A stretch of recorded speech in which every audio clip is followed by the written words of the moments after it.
ఈ యొక్క మహాఘనమైన కృపను బట్టి ఈ ప్రసన్నత పావనాత్మక దీవెన దినమున క్రీస్తు యొక్క నడిపింపులో, క్రీస్తు ఒడంబడికలో ఒక ఘనమైన నిశ్చయితతో 22 దినాలను పూర్తి చేసుకుని 23వ దినంలో ప్రవేశించినందులకు ప్రభు పేరిట మీకు మరణాత త్రిత్వ దేవుని ఆశీర్వాదము మీకు తోడైయుండును గాక. ఆమేన్. దేవుని వాక్యమును ధ్యానము చేసుకుందాము. పరిశుద్ధ గ్రంథములో నుండి ఆదికాండ గ్రంథము 30వ అధ్యాయము 12వ వచనము నుండి లేయా దాసి అయిన జిల్పా యాకోబునకు రెండవ కుమారుని కనగా లేయా నేను భాగ్యవంతురాలను, స్త్రీలు నన్ను భాగ్యవతి అందరు గనుక ఆమెను భాగ్యవంతురాలు అందరూ గనుక ఆమె అతనికి ఆషేరు అని పేరును పెట్టెను. చిన్న ప్రార్థన. మహాపరిశుద్ధుడా, సర్వకృపానిధివైన దేవా, స్తోత్రములయ్యా. ఈ దినము ధ్యానము చేసుకున్న వాక్యములో కలిగినటువంటి కుమారుని బట్టి తల్లి అయినటువంటి లేయా నేను భాగ్యవంతురాలనేటువంటి మాటను పలుకుతూ ఉన్నది. మరి ఈ వాక్యము ద్వారా మీరు మాకు ఏ మర్మములను బయలుపరచి ఇక్కడున్న మమ్ములను ఏ భాగ్యముతో నింపివేయుదురో అట్టి భాగ్యమును మీరే మాకు దయచేసి దీవించి మహిమ పొందమని పరలోక భాగ్యవంతులుగా మమ్మల్ని చేసి ఉన్న యేసు నామములు వేడుకొంచున్నాం తండ్రి. ఆమేన్. త్రిత్వదేవుని యొక్క కృపా సమాధానము ఆయన ఆత్మీయ పరిశుద్ధ సన్నిధిలోనికి వచ్చిన మనందరకును తండ్రి సదా తన ఆత్మశక్తిని అనుగ్రహించి దీవించును గాక. ప్రభునందు దేవుని ప్రేమిటులారా, నిన్నటి దినమున ఒక దాసి కుమారుని యొక్క వివరాన్ని మనం తెలుసుకున్నాం. ఈ దినమున మరి యొక్క దాసి అనగా అదే దాసికి కలిగిన రెండవ కుమారుని గురించి మనము జ్ఞాపకం చేసుకుంటూ ఉన్నాం. దేవుని యొక్క ఘనమైన ఏర్పాటును బట్టి లేయా దాసి అయినటువంటి జిల్పాకు కలిగిన రెండవ కుమారుడు ఎవరు అనగా ఈ యొక్క ఘనమైనటువంటి ఆషేరు. ఈ ఆషేరు అను మాటకు అర్థము భాగ్యవంతుడు లేక సంతోషము. ఈరోజు ఉదయకాలమున ఒక పుట్టినరోజుకు హాజరవడం జరిగింది. ఆ కుటుంబాన్ని గురించి మీకు బాగా పరిచయం వారు, తెలిసిన వారే. గంగాధరరావు గారు అలాగనే చిన్నారి గారి యొక్క దంపతులకు కలిగిన కుమారుడు. ఏ వాక్యం చెప్పాలో నా గ్రీటింగ్స్ చెప్పన్నాను, కానీ బైబిల్ మిషన్ వారి ఎదుట మైకు ఉందంటే వాక్యము రాకమానదు, వివరము చెప్పకమానము. కాబట్టి మనము మోషే దినాల్లో ఉన్నాం. మరి ఆ బిడ్డ గురించి చెప్పాలి, పుట్టినరోజు గురించి, ప్రతి బిడ్డ గురించి ఏదో ఒక మాట చెప్పాలి, చెప్పక తప్పదు. మరి మన ఆలయంలో వారు ఎలా పరిచయం అయ్యారంటే కన్నీళ్లతో పరిచయం అయ్యారు. కన్నీటితోనే వారు ఎక్కడైతే మోకరించేవారు, ఈ స్థలంలో మోకరించేవారు, ఇప్పుడు ఆ స్థలం అంతా కన్నీటితో నింపేవారు. ఆ యొక్క భార్య బాధను అర్థము చేసుకున్న భర్త కూడా ఉన్న సమయంలో వీళ్ళు చూసుకుని వచ్చి మరి ప్రార్థన చేసుకునే వారిద్దరూ కలిసి చిన్న బిడ్డలైన వారికి మొన్న సంవత్సరం పై సంవత్సరం వివిఎస్ అయితే బిడ్డల కొరకు ఈ బిడ్డలందరికీ ఒక తల్లి వలె వారి ఆహారం సిద్ధపరిచి ఆహారం పెట్టి బిడ్డలందరికీ వారి స్వయంగా వడ్డించారు. దేవుని ప్రియబిడ్డలారా, వారి గురించి చెప్పాలి అంటే ఆ బిడ్డ ఆ తల్లి గర్భఫలముల నుంచి పుట్టాడు అనటానికి ఏమాత్రం సందేహం లేదు. చూపునకు అతడు గర్భము నుండి కనబడిన వాడే గాని ఆత్మీయముగా మనము చూచాము కనుక అతడు కన్నీటి నుండి పుట్టినవాడు. మోషే మహాభక్తుని గురించి వాక్యం ఏం చెప్తూ ఉంటది? అహరోను భక్తుడు అంటాడు, అమ్మా తమ్ముడుకు నువ్వు కనీసం పేరు కూడా పెట్టకుండా వదిలేస్తున్నావే, నీ ఇంట్లో ఏదైనా పేరు పెట్టొచ్చు కదమ్మా అంటే, యెహోవాయే నీ తమ్మునికి పేరు పెట్టును అని అంటుందామె. అప్పుడు ఫరో కుమార్తె బిడ్డను తీసుకోవటము, ఆ తీసుకున్న బిడ్డ నీటి నుండి తీయబడ్డాడు కనుక మోషే అని పేరు పెట్టడం. నిజానికి నీటిలో దొరికినందుకు అతడు మోషే కాదు, వందలాది వేలాది మంది ఇశ్రాయేలు ప్రజల యొక్క బాధలు, శ్రమలు, వాళ్ళ కన్నీళ్ళలో నుంచి రక్షణ నిమిత్తము జన్మించాడు కనుక అతడు ఎవరు? మోషే అనబడ్డాడు. అలాగే ఈ తల్లిదండ్రుల దాంపత్య జీవితంలోనికి వారి కన్నీటి ప్రార్థనలో నుండి బిడ్డ పుట్టాడు కనుక ఆ బిడ్డ ఘనమైనటువంటి ఏర్పాట్లు కనుగొన్నాడు. ఈరోజు ఒక్కొక్క వివరము, ఒక్కొక్క వాక్యము, ఒక్కొక్క వర్తమానము ఒక ప్రశస్తమైనటువంటి ఏర్పాటుతో ముడిపడి ఉంది.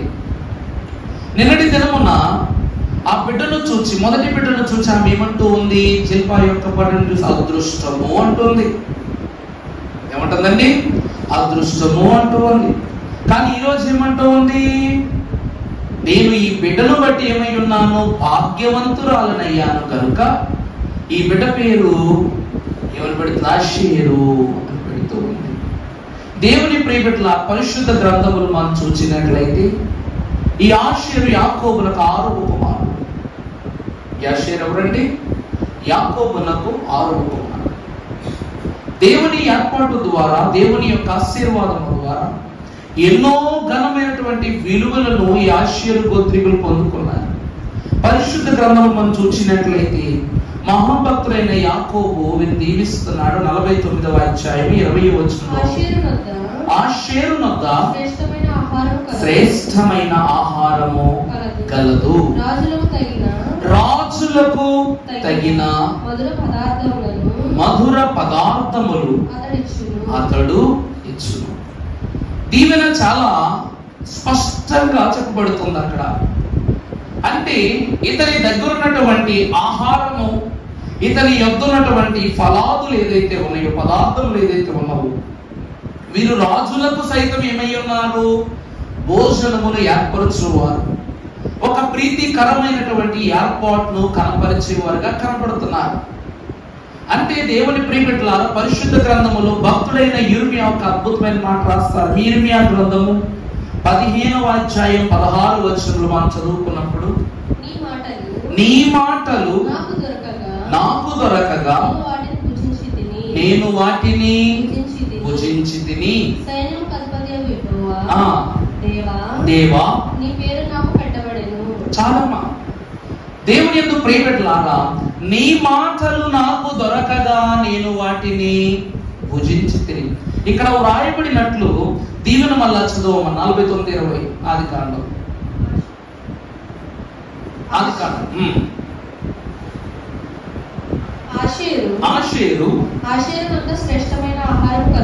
ఆషేరు యొద్ద ఏం కలదు?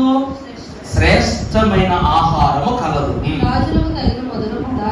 రాజులకే తగినటువంటి మధుర పదార్థములు అతడు ఇచ్చేవాడు. కానీ ప్రియబిడ్డలారా, దేవుని వాక్యం ఉంటుంది, అతడు నోరు తెరవగా ఆ మాటలను బట్టి నేను అతనికి ఆ గ్రంథమును తినిపించి అనేటువంటి మాటను చూస్తూ ఉన్నాను. దేవుని వాక్యం యొద్దకు వచ్చిన వాళ్ళు, దేవుని వాక్యం సెలవిస్తూ ఉన్నది, మనుష్యుడు రొట్టె వలన మాత్రమే కాదు, దేవుని నోట నుండి వచ్చు ప్రతి మాట వలన జీవిస్తూ ఉన్నాడు. దైవజనుడైనటువంటి మోషేను మనం ఒకసారి గమనించుకున్నట్లయితే, యెహోవా దేవుని యొక్క ప్రతిష్ఠితలో మహాభక్తుడైన దావీదు 23వ దావీదు కీర్తన ఆఖరి వచనంలో ఒక మాట రాస్తాడు, కృపా క్షేమములే నా వెంట వచ్చు, చిరకాలము యెహోవా సన్నిధిలో నేను నివాసము. భక్తుడైన దావీదు యొక్క మాటను మోషేకు అలవర్చి చూస్తే, సినాయి పర్వతము మీద ఉన్నటువంటి మోషే 40 దినాలు నిద్రపోలేదు, 40 దినాలు ఆహారం భుజించలేదు. కానీ అతడు కిందకు దిగొస్తున్నప్పుడు అతని ముఖం ఏమవుతుందంటే ప్రకాశిస్తా ఉంది. కానీ కింద ఇశ్రాయేలు ప్రజలకు ఆహారం ఉంది, ధాన్యాదులు ఉన్నాయి, భుజించే శత్వ అన్నీ ఉన్నాయి. కానీ వారు ఎలా కనబడుతున్నారు అంటే నీరసించిన వారి వలె కనబడుతూ ఉన్నారు. ఈ దినమున ఈ ఆషేరు గోత్రము వారికి దేవుడు ఎట్ట ఆశీర్వాదం ఇస్తున్నాడంటే, ఎవరి యొద్దను లేని ఆహారం వీరి దగ్గర ఉంది, ఎవరి యొద్దను లభించినటువంటి పదార్థములు వీరి దగ్గర లభిస్తున్నాయి. అవి రాజులకు ఉపయోగకరమైనటువంటి పదార్థాలను దేవుని వాక్యం సెలవిస్తుంది. ఎవరి దగ్గర లభించడం అంటే చెప్పండి, ఎవరి యొద్ద లభించడం? రక్షణ ప్రభు దగ్గర తప్ప ఎవరి దగ్గర మనకు లభించదు. రాకడలో క్రీస్తు ప్రభువారు తప్ప మనల్ని వేరొకరు తీసుకొని పోరు. రెండవ రాకడ అంతస్తును పొందుకున్న మనము క్రీస్తుతో 1000 ఏళ్ళు తప్ప మిగిలిన దినములన్నీ ఈ లోకమునందు బ్రతకవలసిందే. 1000 ఏళ్ల కాలములో సైతానే లేనటువంటి రాజ్యాన్ని ప్రభుతో మనం గడుపుతామని ప్రభు తెలియజేస్తుంది. ఇవి ఎలాగైతే సాధ్యమో వేరొకని యొద్ద లేని ఆహారము, వేరొకని యొద్ద లేని పదార్థములు ఈ ఆషేరు గోత్రము వారి దగ్గర ఉన్నామని చెప్పటంలో ఏ సందేహము లేదు. అంటే వీరి దగ్గర ఏమున్నది అంటే ఆహారం అనగా వాక్యాహారం. దైవజనులు అన్నారు, వాక్యాహారము తినని యెడల బలమాత్మకు లభించుట ఎట్లన్నారు. అంటే ఈ దినమున గతములో ఇజ్రాయేలు దేశములో మంత్రులు, సైన్యాధ్యక్షులు ఎవరున్నా రాజులు ఎవరి మాట వినేవారు అంటే ప్రవక్తల మాట మాత్రమే వినేవారు, యాజకుల మాట మాత్రమే వినేవారు. కారణం ఏమిటంటే వారు దైవాక్యత కలిగినటువంటి వారు, దైవ ధ్యానమును ఎరిగిన వారు, దైవ నిర్ణయములతో వారి జీవితాన్ని కొనసాగించువారు. వారి నిర్ణయమును ఉల్లంఘించి ఏది చేస్తున్న అపజయమే గాని జయము కాదు. దేవుని వాక్యము యొద్దకు వచ్చిన వారులారా, ఇక్కడ మీరు ఏమై ఉన్నారు అంటే ఎవరి యొద్ద లభించిన ఆహారం మీ దగ్గర ఉంది అంటే దాని అర్థము దేవుని వాక్యాహారమును మీరు భుజించిన వంశావళిగా కనబడుతున్నారు. ఇక రెండవదిగా రాజులకు సైతము ప్రీతికరమైన పదార్థాలు వీరి దగ్గర ఉన్నాయంటే అంత గొప్ప మర్మాలతో కూడినటువంటి వివరములు వీరి దగ్గర ఉన్నట్లుగా మనం దేవుని వాక్యంలో చూడవచ్చు. ఒక మాట మీకు చూపిస్తాను. మహాభక్తుడైన మోషే ద్వితీయోపదేశ కాండము 33వ అధ్యాయము 24వ వచనమున వీరిని గురించి ఒక దీవెన తెలియజేస్తున్నాను. అమ్మా, ఆషేరును గూర్చి ఇట్లనెను, ఆషేరు తన సహోదరుల కంటే ఎక్కువగా ఆశీర్వదింపబడును, అతడు తన సహోదరుల కంటే చాలమ్మా, ఆషేరు తన సహోదరుల కంటే ఎక్కువగా ఆశీర్వదింపబడును, తన సహోదరుల కంటే ఎక్కువగా కటాక్షింపబడునని వాక్యములో భక్తుడైన మోషే తెలియజేస్తున్నారు. ఇది దీవెన.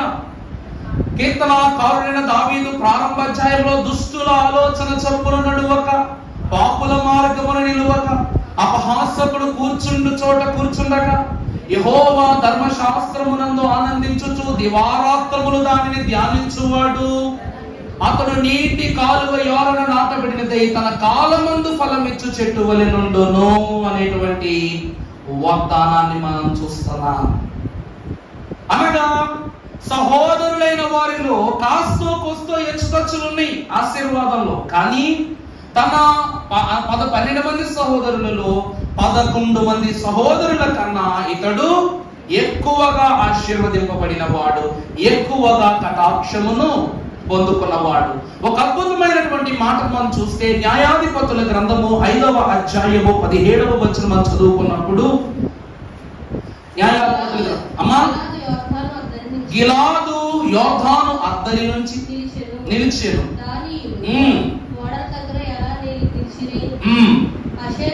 ఆషేరీయులు సముద్ర తీరమున చాలమ్మా. దేవుని ప్రియమిట్లారా, న్యాయాధిపతి అయినటువంటి దెబోరా 4వ అధ్యాయంలో మనకు పరిచయం అవుతుంది. ఈ తల్లి అయినటువంటి దెబోరా స్త్రీ న్యాయాధిపతియు ఇశ్రాయేలు జనాంగమునకు 4వ న్యాయాధిపతిగా ఏర్పాటు చేయబడిన ఈమె ఆ కాలమున దేవుని వాక్కును బట్టి ఈమె యుద్ధ ప్రకటన చేసినప్పుడు అన్ని గోత్రముల వారు ఏం చేశారట, యుద్ధానికి సిద్ధమయ్యారు. పలానా వారు ఇంతమంది అన్నట్లుగా సిద్ధపడ్డారు. కానీ గిలాదు యొద్ద ఉన్నటువంటి ఈ ఆషేరు వారు మాత్రం సముద్ర తీరము అద్దరిన ఏం చేస్తున్నారంట, యుద్ధమునకు వెళ్లకుండా అక్కడ నిలబడి జరుగుతున్న యుద్ధాన్ని గమనిస్తున్నారట. అన్ని గోత్రాలు బయలుదేరి వెళ్ళాయి, కానీ ఆషేరు గోత్రము వారు ఏం చేశారు చెప్పండి, యుద్ధానికి వెళ్లకుండా వారు ఒక ప్రక్కగా యోర్దాను అద్దరిని నిలబడి, సముద్ర తీర అద్దరిని నిలబడి వారి యుద్ధం, దెబోరా యుద్ధం ఎలా చేయిస్తుందో, నాయకత్వం ఎలా చేయిస్తుందో, ఎవరెవరు గెలుస్తున్నారు, ఎవరు ఓడుతున్నారు, ఎవరి సామర్థ్యం ఎంతో వీరు చూస్తున్నారంట. ఈ లెక్కన మనం చూసినట్లయితే అలాగని మిగిలిన యుద్ధాల్లో మీరు లేరని చెప్పలేము. తర్వాత న్యాయాధిపతి అయిన గిద్యోను 7వ అధ్యాయంలో వచ్చేటువంటి గిద్యోను కాలంలో వీరు యుద్ధంలో పాల్గొన్నారు. ఆ తర్వాత దావీదు యొక్క ప్రమిది ఏర్పాటు కొరకు వీరు యుద్ధంలో పాల్గొని సహకరించారు. కానీ వీరు ఎందుకు దెబోరా కాలములో వీరు యుద్ధంలో ఏకీవించలేదంటే, స్త్రీలు మా పైన అధికారం చేయటం ఏమిటి? ఎందుకంటే స్త్రీలు మాపై అధికారం. ఇప్పుడు భార్య భర్తలు ఇద్దరు ఉంటారు. భర్త కఠినస్తుడు అనుకోండి, భార్య ఏం చెప్పినా అంటుంది. భార్య కఠినస్తుడు అనుకోండి, భర్త ఏం చెప్పినా. ఇక్కడ వీరికి ఉన్న లక్షణం ఏమిటంటే, సహోదరులందరికంటే వీరే ఎక్కువ ఆశీర్వదింపబడ్డారు. అంటే మాకు ఎన్నో విషయాలు మా అన్నదమ్ముల కన్నా తెలుసు. దేవుని కటాక్షము అందరికన్నా మా మీదే ఎక్కువ ఉంది కనుక మమ్ములను నడిపించువాడు యెహోవా దేవుడు. ఆయన ఎవరు? దేవుడు.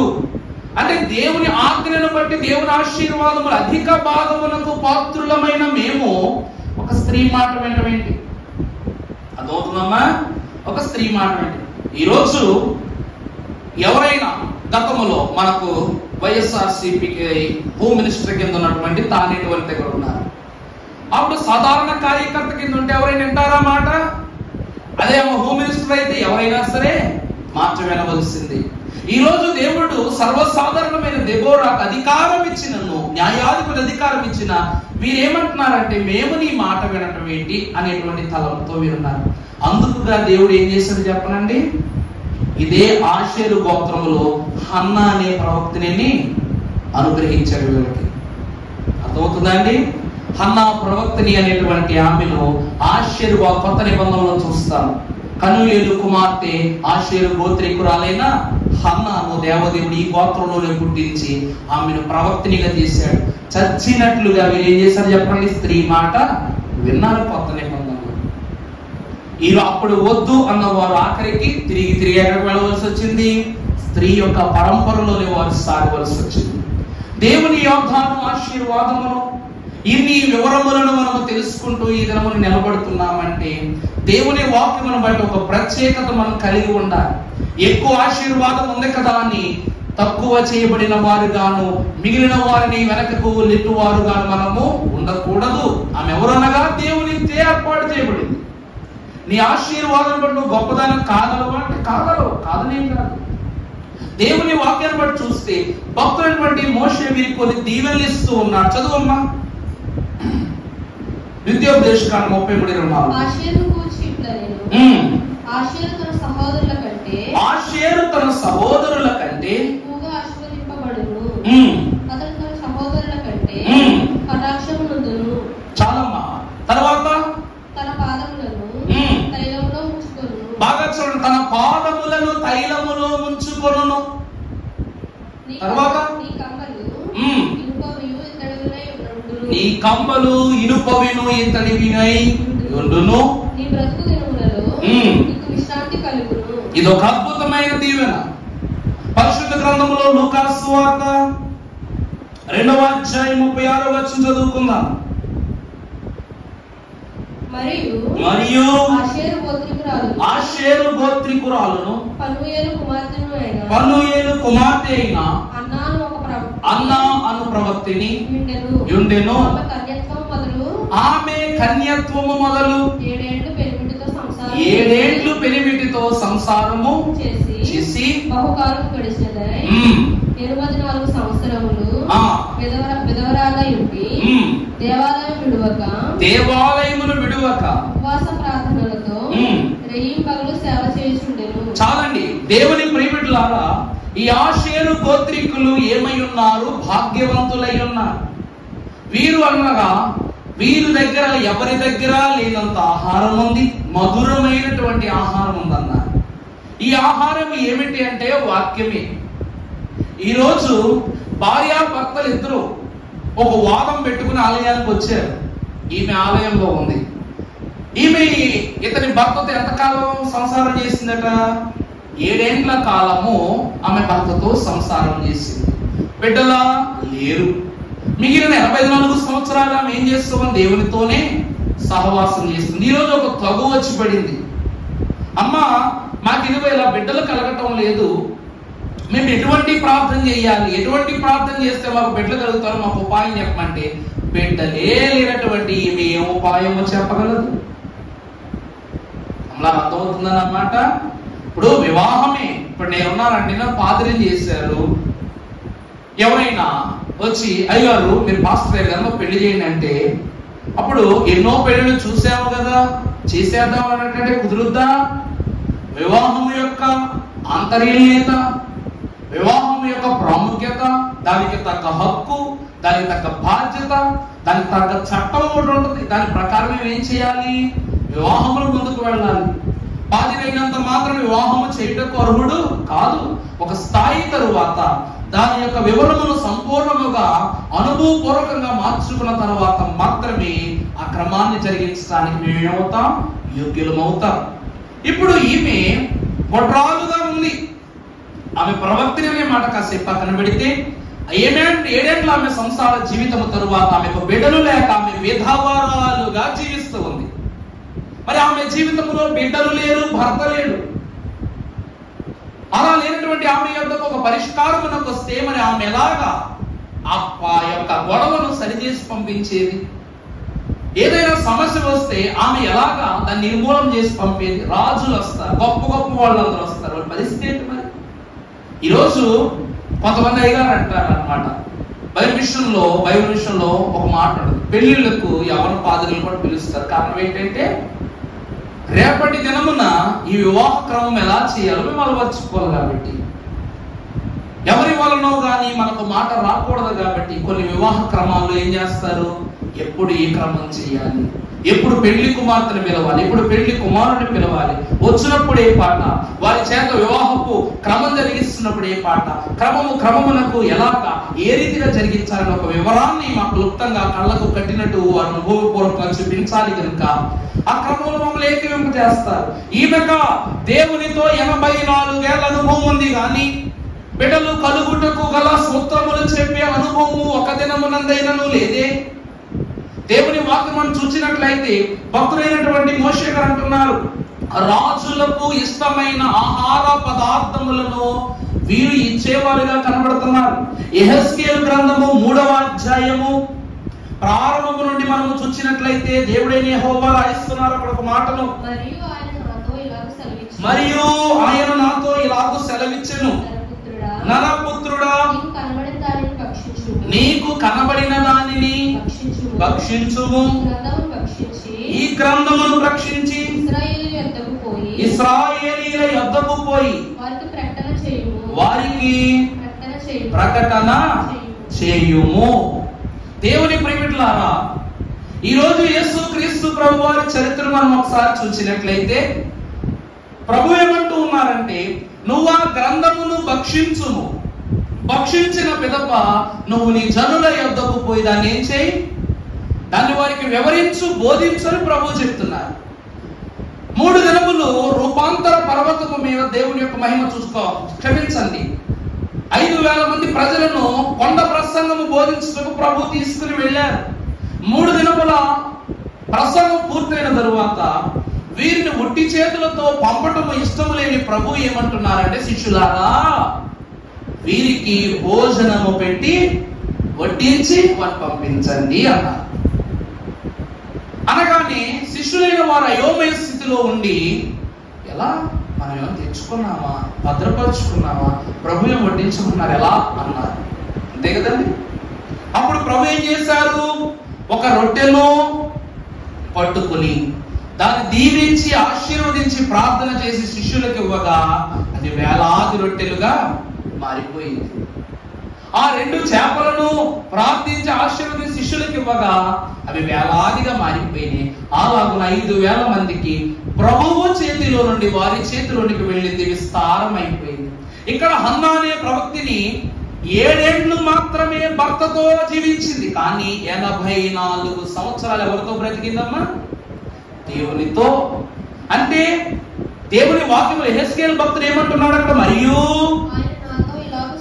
ఏమని? నరపుత్రుడా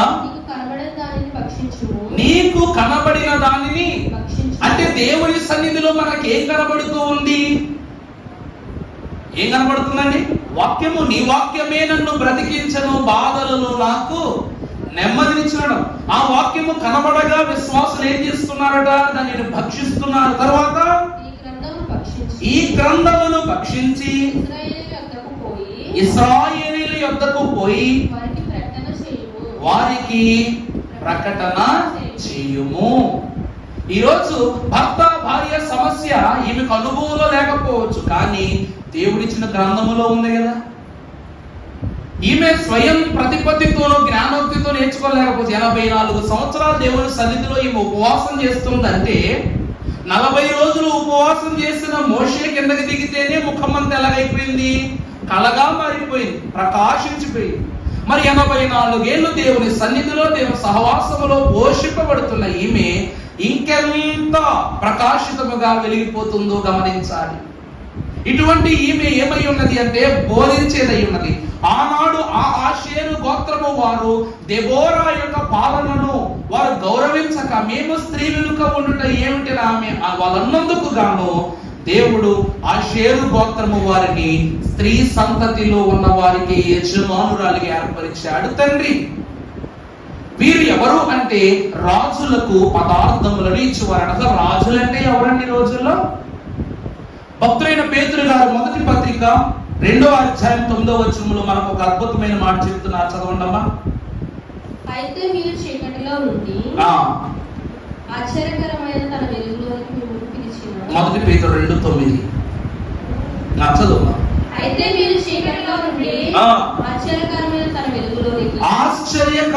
తన వెలుగులోనికి మిమ్మల్ని పిలిచిన వాని గుణాతిశయములను ప్రచురము చేయుటను ఏర్పరచబడిన వంశమును రాజులైన యాజక సమూహమును. బాగా చూడండి తల్లులు, అక్కడ ఏమని రాస్తుంది?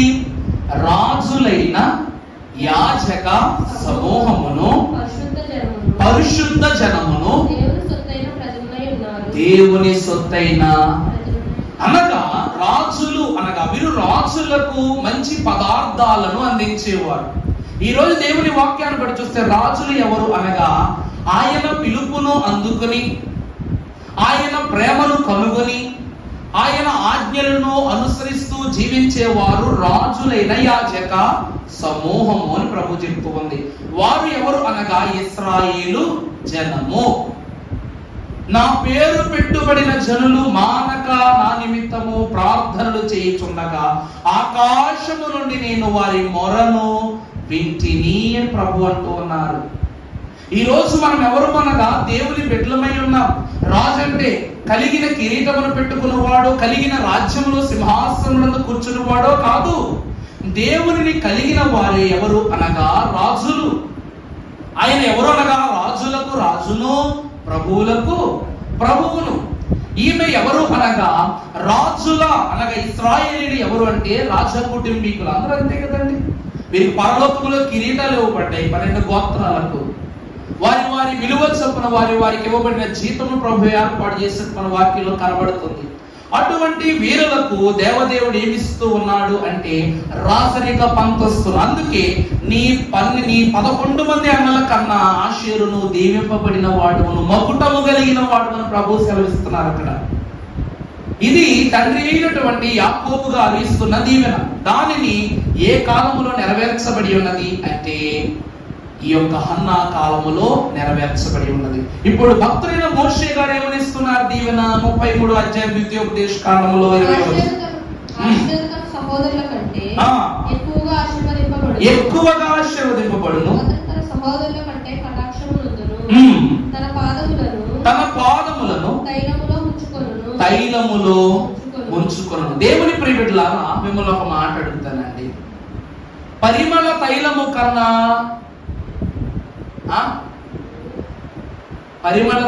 కన్నా మంచి పేరు మీలే కదా.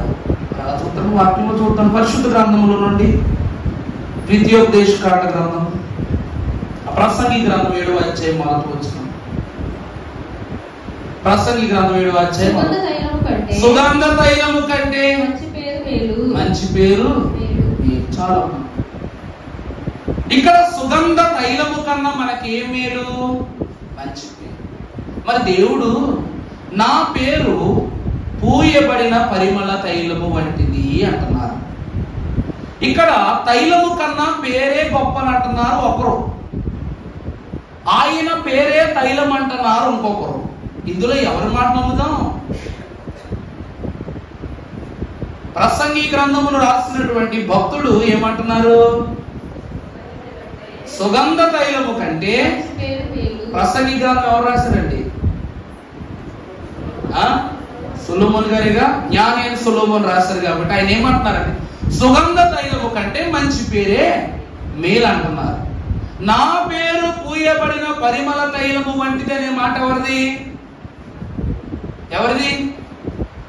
దేవునిదే కదా. నా పేరు పూయబడిన పరిమళ తైలము వంటిది, ఇది మాట ఎవరిది?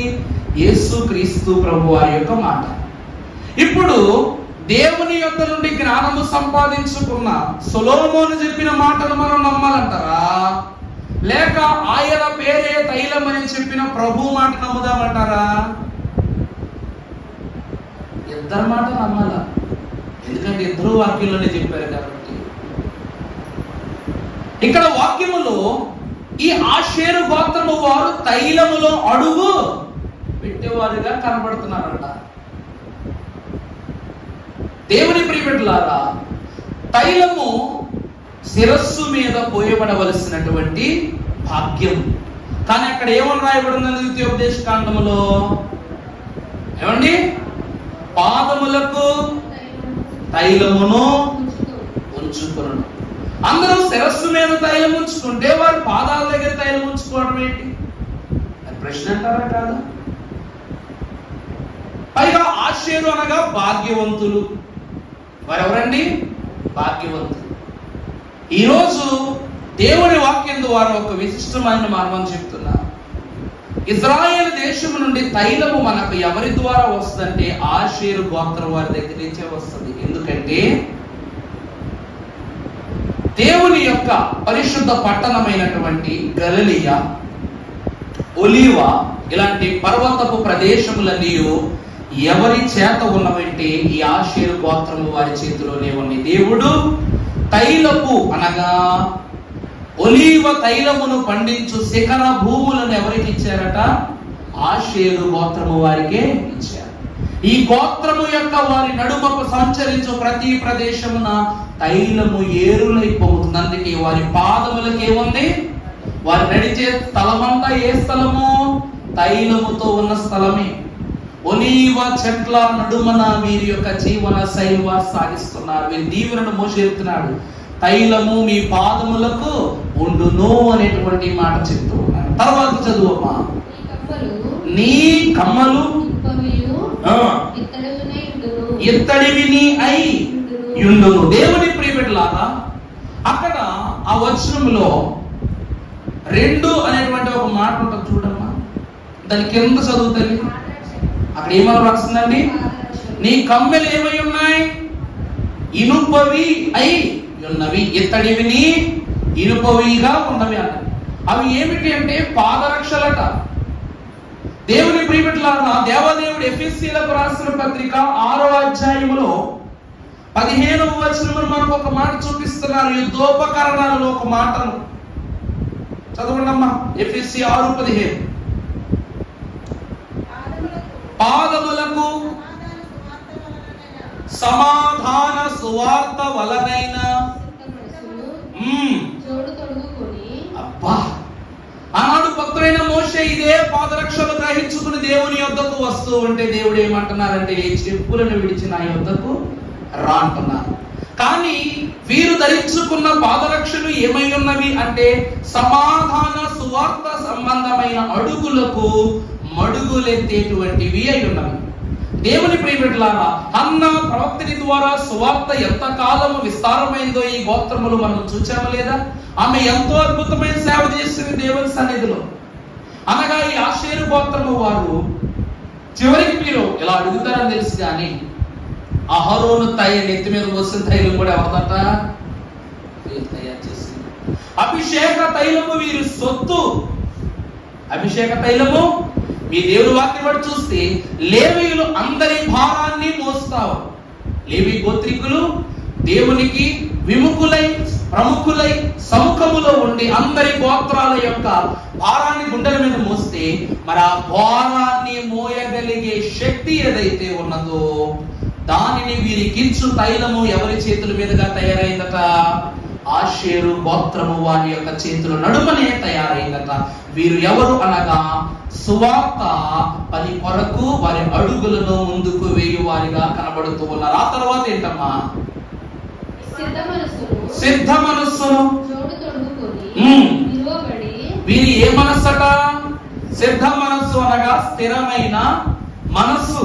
అన్ని గోత్రాల కన్నా ఎక్కువగా వీరు ఆశీర్వదింపబడడానికి గల కారణం ఏమిటి అంటే, నిన్న నేడు నిరంతరము ఏకరీతిగా ప్రభు ఎలా ఉంటారో వీరు కూడా అన్నల వలెనో లేక తండ్రి వలన ఉంటే కాదు, దేవుని ఆలోచన చొప్పున జీవించుట, దుష్టుల ఆలోచన చొప్పున నడువక, పాపుల మార్గం నిలువక అనే కొన్ని సూత్రాలను వీరు గ్రహించి నడిచేవారుగా దేవుని వాక్యంలో కనబడుతున్నారు. అందుకే భక్తులైనటువంటి దావీదు 23వ కీర్తనలో ఏమంటాడు? నా గిన్నె నిండి, అనగా తైలపు యొక్క ధారాలతను ఈ వంశావళికి ఇచ్చాడు కాబట్టి ఎప్పుడు ఈ వంశంలో దేవుని తైలం ఏమవుతుంటది?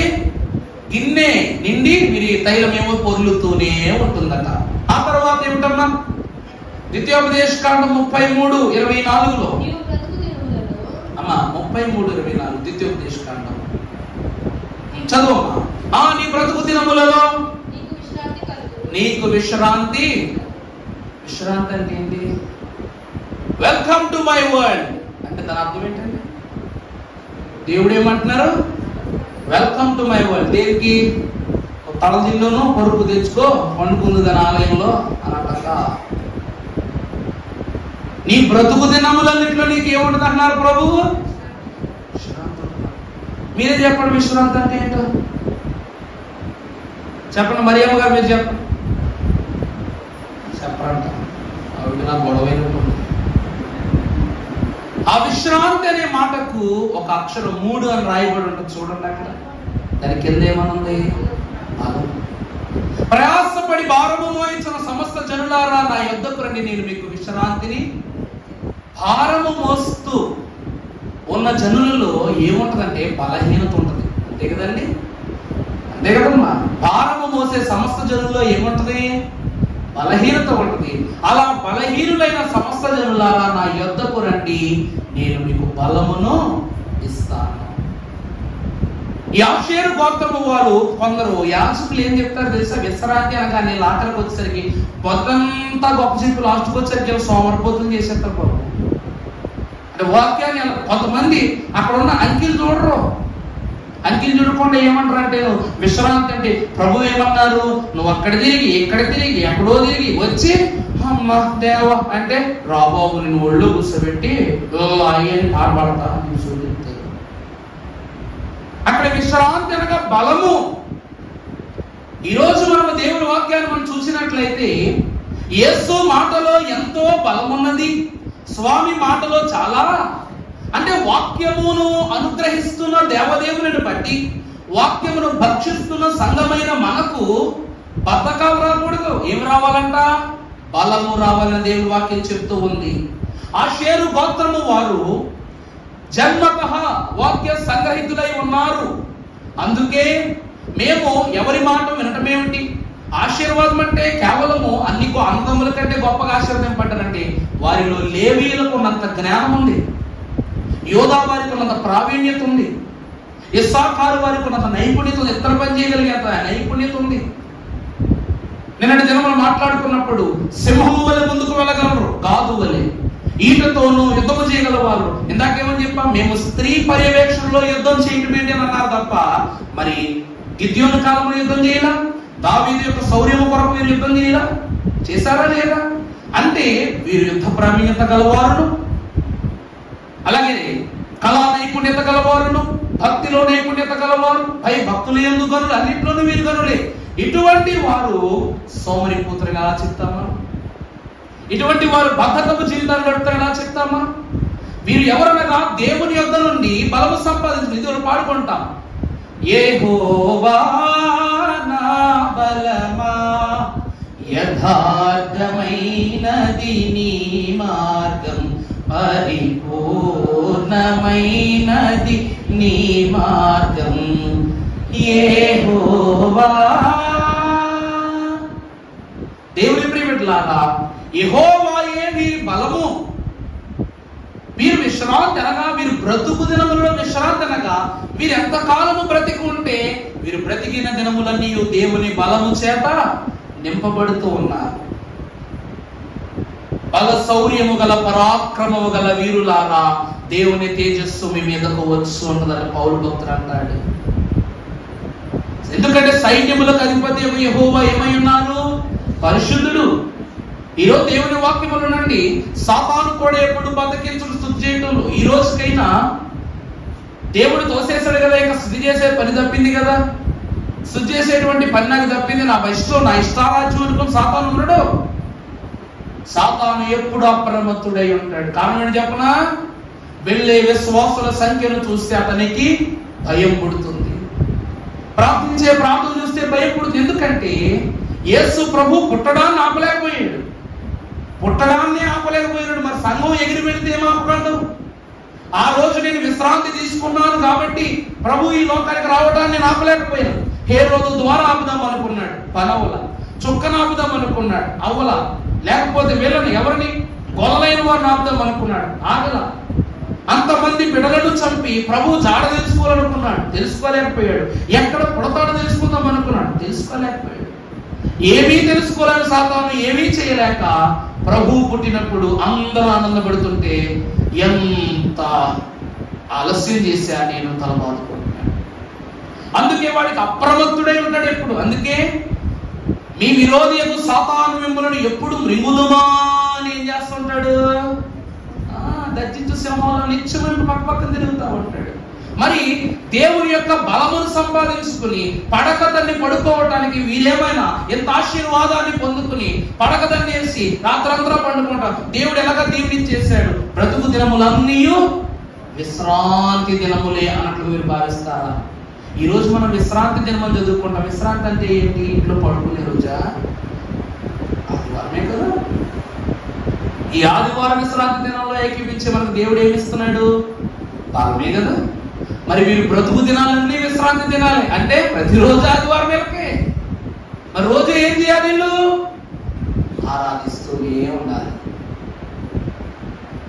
ఒక పాట ఉంటుంది, ఆరాధించెదను ఆత్మతో నిరతము ఆరాధ్య దైవము ప్రభు యేసుని. ఆరాధించెదను ఆత్మతో నిరతము ఆరాధ్య దైవము ప్రభు యేసుని. ఆనందగానము మనసార కొనియాడి, ఆనందగానము మనసార కొనియాడి అనుదినం స్తోత్రముతోను నా యేసుని.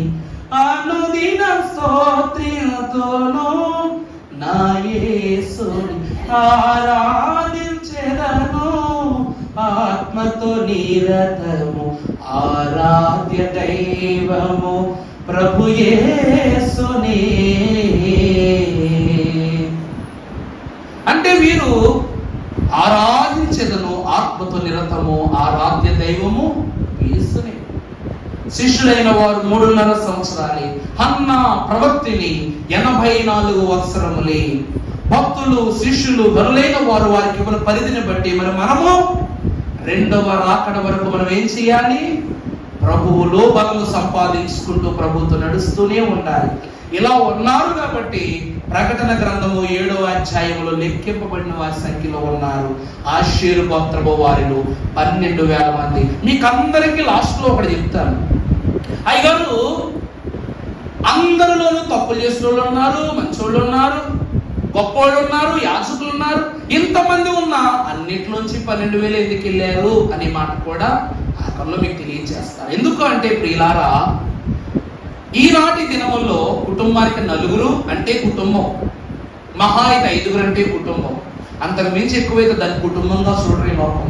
అలాగే పరలోకములో కూడా 1,44,000 అనేటువంటిది ఒక సంఖ్య. ఈరోజు మనం చూస్తే ఆ సంఖ్యను చూసి మన దేశంలో పార్లమెంట్ కట్టారు. తెలుసా అండి? మన దేశంలో ఢిల్లీలో రాజ్యసభను చూసారా? అసెంబ్లీ, పెద్ద అసెంబ్లీ చూసారా? పార్లమెంటు. దానికి 144 స్తంభాలు ఉంటాయి. ఎన్ని స్తంభాలు అండి? 144. ఇప్పుడు మన మోడీ గారు మనసొప్ప పాపం తీసేసి కొత్తగా కట్టించుకున్నాడు కదా. పొద్దున్నే ఒక సంఘ పెద్ద గారు నేను మాట్లాడుకుంటున్నాం అన్నమాట. పుట్టినరోజు ప్రార్థన అయిపోయాక మహానుభావుడు ఇష్టానుసారం చేసేస్తున్నాడు అనమాట. మొన్నట మన రాజమండ్రి బ్రిడ్జ్ అవతల పక్క హైవే ఉంది చూడండి. హైవే ఇంత గ్యాప్ వచ్చిందంట. దేనికి? బిట్ టు బిట్కి ఇంత గ్యాప్ వచ్చిందంట. అది కట్టి ఎంతకాలం అయిపోయిందో మరి. నేను ఇంటర్ చదువుతున్నప్పుడు కట్టారు అంటే దగ్గరగా 8 సంవత్సరాలు 9 సంవత్సరాలు అయింది. ఈ 9 సంవత్సరాల బ్రిడ్జ్ ఎలా అయిపోయిందంట? ఒత్తిడికి తట్టుకోలేక జరిగిపోయిందంట. అంటే మనిషి చెయ్యటి తోసేస్తే జరిగిపోయేంత ఈజీ కట్టేస్తున్నారు బ్రిడ్జ్. ఈ రోజు మన రాజమండ్రి మనం వెళ్ళే టోల్ గేట్ బ్రిడ్జ్ చూడండి, అది కానీ పొరపాటున ఏమైనా డ్యామేజ్ వచ్చింది అనుకోండి, ఎంత రవాణా అయిపోతుంది తెలుసా ట్రైన్ విషయంలో. దేవుని ప్రియమిట్లాగా అప్పటి పార్లమెంటే చెక్కు చదవలా, కానీ మన వారికి డబ్బులు ఎక్కువ అయిపోగా వాళ్ళు ఏం చేశారు? కొత్త పార్లమెంట్ కట్టారు. అది ఎందుకు కట్టడం కూడా తెలియదు. దాన్ని చూస్తే చాలు అసలు ఇది ఏ పక్కనికి మొదలవుద్దు కూడా తెలియదు. కానీ పార్లమెంట్ చూస్తుంటే నిండుకుంటది. 144 స్తంభాలు ఉంటాయి. దానికి 24 గుమ్మాలు ఉంటాయి. దేవుని ప్రియమిట్లారా ప్రతి చోట 12 దర్వాజలు అనగా 12 ముఖద్వారాలు ఉంటాయి. అంటే 12 అపోస్తులకు గుర్తుగా 12, 24 కిటికీలు, పెద్ద పెద్ద కిటికీలు ఉంటాయి. అలాగే 12 స్తంభాలతో కూడుకున్నటువంటి ఇదంతా దేని పోలి కట్టారు అంటే పరలోకాన్ని పోలే. ఈరోజు మీరు టీవీ చూస్తుంటారు, ఎప్పుడేం చూసారా? స్పీకర్ ఎలా కూర్చుంటాడు, కింద 4 ఉంటారు చూసారా? ఒకడేమో ఫైల్స్ చెకింగ్ కోసం, ఇంకొకరు బిల్ రెడీ చేయడం కోసం, ఇంకొకరు మిస్టేక్స్ చెక్ చేయడం కోసం, ఇంకొకరు అందించడం కోసం, టైపిస్ట్. అంతే కదండి ఇజ్రాయెల్ గారు. ఇక్కడేమో స్పీకర్ కూర్చుంటాడు, అక్కడేమో ప్రతిపక్షం కూర్చుంటుంది, ఇక్కడేమో పాలకపక్షం కూర్చుంటుంది. పరలోకంలో వారు ఎలా కూర్చుంటారట? ఇంద్రధనుస్సు వలె ప్రభువు చుట్టూ సింహాసనం వేసి కూర్చుంటారట. ఎదురుగా 4 జీవులు ఉంటాయట. ప్రభు ఇక్కడ కూర్చుంటారట. మరి పార్లమెంటును పోలి పరలోకం ఉందా? పరలోకాన్ని పోలి పార్లమెంట్ ఉందా? పరలోకాన్ని పోలే ఈ లోకంలో కట్టబడింది. దేవుని ప్రియమిట్లారా దేవుని అంతస్తు మీకు తెలియచేస్తూ ఉన్నాను. ఈ లోకమునందు ఒక్కొక్క సంఖ్య వెనకాల ఒక నిగూఢ సత్యము దాగి ఉన్నదని భక్తులైన వారు తెలియజేశారు. బైబిల్ మిషన్ వారు మనసు పెట్టక గాని మనసు పెడితే మోక్షమే మన సొత్తు అన్నారు. తెలుసండి దేవదాసయ్య గారు. బైబిల్ మిషన్ విశ్వాసులు మనసు పెడితే మోక్షమైనా అది మన వెనువెంట వచ్చు సొత్తు అన్నారు. మనం కొన్ని విషయాలు మనసు పెట్టమంతే. ఇన్ని రోజులు నేను కూడా 12 గోత్రాల మనసు పెట్టలేదని అనుకుంటున్నా, ఇప్పుడు పెట్టాను. అందుకే గోత్రము విలువ, గోత్రములో ఉన్న జన్మ విలువ, ఒక స్త్రీ వెనకాల మేము నిలబడుతున్నాం ఏంటి అని వాళ్ళు అన్నందుకు గాను దేవుడు ఏం చేశాడు? కొత్త నిబంధనలో స్త్రీలనే అధికారులు చేశాడు. వాళ్ళ వంశావళిలో చేసాడా లేదా? అదే మాట ద్వారా, పని ద్వారా, క్రియ ద్వారా కొన్ని పరిస్థితులు చక్కబడతాయి. ఇక్కడ దేవదేవుడు కూడా మీరు తెలియజేస్తూ ఉన్నది, వీరు తైలము సంచరించు భూ ప్రాంతాలకు భూదిగంతకాలకు వీరేమై ఉన్నారు అనగా స్వాస్యముగా అధిపతులుగా కనబడుతున్నారు. ఇప్పుడు ఈ రోజు మనం వాడే ఏ తైలమైనా సరే ఇజ్రాయేల్ దేశముల నుండి వీళ్ళ చేతిలోంచి రావాలి. వీళ్ళు తైలము చేయటంలో ప్రావీణ్యత గలవారు. ఇక రెండవదిగా చూస్తే వీరి పాదరక్షలు సువార్త సునాదమును విస్తరింప చేయుటకు ఏమై ఉన్నవి? అడుగులెత్తుతూ ఉన్నవి. వీరు జీవించు కాలమంతయు విశ్రాంతి, వీరు బ్రతుకు దినములని విశ్రాంతి దినములను. దాని అర్థం ఏమిటంటే బలమైన దేవుని ఆశీర్వాద దినాలు అవుతాయి. ఈరోజు మనము కూడా ఆయన పేరు పెట్టబడిన పరిమళ తైలముగా దీవింపబడాలి. ఆయన సువార్త కొరకు ప్రతినిత్యము అడుగులు వేస్తూ ముందుకు నడిచి వెళ్లే వారమై ఉండాలి. ఇక మూడవది మనం చూసినట్లయితే ప్రతి నిత్యము దేవుని సన్నిధిలో నెలకు 4 వారాలు గడుపుతాం. అలాగని ప్రతిరోజు ఆదివారం పెట్టను, అలా ఎవరు పెట్టరు కూడా. కానీ నువ్వు గడిపే ప్రతి దినము ఇది విశ్రాంతి దినమని గడపాలి. దేవుని యొద్ద నువ్వే సంపాదించుకోవాలి, బలాన్ని సంపాదించుకోవాలి. అలా సంపాదించుకున్నాడు కాబట్టి భక్తుడైన దావీదు ఏమంటాడు? మహోన్నతుని చాటు నివసించు వాడే సర్వశక్తుని యొక్క నీడను శ్రమించువాడు. అంటే దేవుని యొక్క శక్తిని అతను బలంగా పొందుకున్నాడు. నేను దినం చదువుకున్నాం కీర్తనకారుడైన దావీదు మాట 28వ అధ్యాయం 1వ మాట మనం చదువుతాను. యెహోవా నేను నీకు మొరపెట్టుచున్నాను, నా ఆశ్రయదుర్గమా, నా ఆశ్రయదుర్గమా, మౌనముగా ఉండక నా మనవి ఆలకింపుము, నా మనవి ఆలకింపుము. అంటే దేవుని ఎదుట మొర్ర పెట్టుకొనుటను బట్టి దేవుడైన యెహోవా ఏం చేస్తూ ఉన్నారు అనగా మన మొర్రను ఆలకించడి వాడుగా కనపడుతున్నారు. దేవుని ప్రియబిడ్డలారా, ఈ లోకములో ఏది ప్రత్యేకం కాదు. యోబేమన్నాడు నిన్న మాటల్లో, నరుని జీవితము పుట్టినది మొదలుకొని ఆఖరి దినము వరకు యుద్ధము కాదా అన్నాడా లేదా? యోబు గారు ఏమన్నారండి? మరణక మరుని కాలము భూమి మీద ఉన్నంత సేపు యుద్ధ కాలము కాదా అంటున్నాడు. మరి ప్రతిరోజు యుద్ధం చేస్తే మనకు ప్రతిరోజు ఏం కావాలి? ఏం కావాలి? బలం. ఏం కావాలండి? బలం. పిల్లలకు బూస్ట్ ఇస్తే ఏదో వస్తుంది, కాంప్లైంట్ ఇస్తే ఎదుగుదల వస్తుంది, మాల్టోవా ఇస్తే జ్ఞానోక్తి పెరుగుతుందని అయ్యి వాడుతున్నారు. వాక్యాన్ని పంచిపెడితే బిడ్డలకు అన్నీ వస్తాయి. అందువలన వాక్యం అనే బలమును కలిగి ఉండి, ఒక చిన్న తప్పు కూడా వాక్యములో ఇందాక నిన్న వరకు చెప్పినటువంటి ఎన్ని గోత్రాల్లో ఎచ్చులు తెచ్చను తచ్చులు చెప్పాడు. కానీ వీళ్ళ దగ్గర ఆశీర్వాదాలు తప్ప నిందలు గాని అవమానాలు గాని లేవు. కారణం ఏమిటంటే వీరందరి గోత్రాల కన్నా ఎక్కువ ఆశీర్వదింపబడి, వీరి వలె మనము కూడా లోకములో లోపాలు లేని వారి వలె బలమును దేవుని అతను సంపాదించుకుని అపవాదిని ఎదిరించుడి, అప్పుడు వాడు మీ యొద్ద నుండి పారుపోవుననేటువంటి వాగ్దానమును దేవుడు మన ద్వారా నెరవేర్చి మనందరినీ దీవించును గాక. పరిశుద్ధుడా, స్తోత్రములు. గరుడైన దేవుడవు, ఈ దినము నీ బిడ్డలకు బయలుపరిచిన ఈ వాక్యమును మనస్సును నుంచుకున్న బిడ్డలతో మీరు రండయ్యా, నడిపించండి అయ్యా. నీ వాక్యమును ప్రబలింప చేయడి నాయన. ప్రతినిత్యము నీ వాక్యము ఉన్నత సత్యమే మీకు బయలుపరచి నీ నీడలో నీ జాడలో నీ ఆత్మీయతలో పెట్టి ఫలింప చేయమని ఆ షేరు గోత్రికులనగా భాగ్యవంతులు, బైబిల్ మిషన్ వారు అనగాను భాగ్యవంతులే అన్నారు తండ్రి మా జనకులు కూడా. అట్టి భాగ్యవంతులమైన మేము పరలోక భాగ్యముల చేత నింపబడగలిగే ధన్యత త్రిత్వ దేవుడు కూడి వచ్చిన మనందరికీ అనుగ్రహించి దీవించును గాక. ఆమేన్.